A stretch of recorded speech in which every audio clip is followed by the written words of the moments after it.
সবাইকে গণেশ চতুর্থীর শুভেচ্ছা। সকালে উঠে প্রতি বছরের মতো নিজে স্নান সেরে তারপর আমার গন্নুকে দুধ গঙ্গাজল দিয়ে স্নান করাই। বিশেষ বিশেষ কিছু সময়েই আমার গন্নুকে আমি স্নান করাই। এরপর ভালো করে জল দিয়ে আবার স্নান করিয়ে নিলাম। গামছা দিয়ে ভালো করে মুছিয়ে দিলাম। আমার 10 বছরের আগের প্রতিষ্ঠিত এই গন্নু, যখন আমি নতুন বাড়ি করেছিলাম।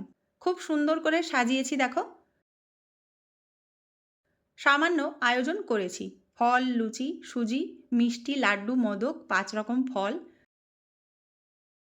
সব কিছু দিয়ে পুজোর আয়োজন করেছি। আরতি করে নিলাম, প্রথমে প্রদীপ দিয়ে, তারপর ধূপ দিয়ে।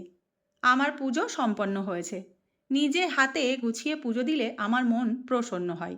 এরপর নিরামিষ থালিতে দেখো রয়েছে লুচি, সুজি, পনিরের তরকারি, পোলাও, আলুর দম।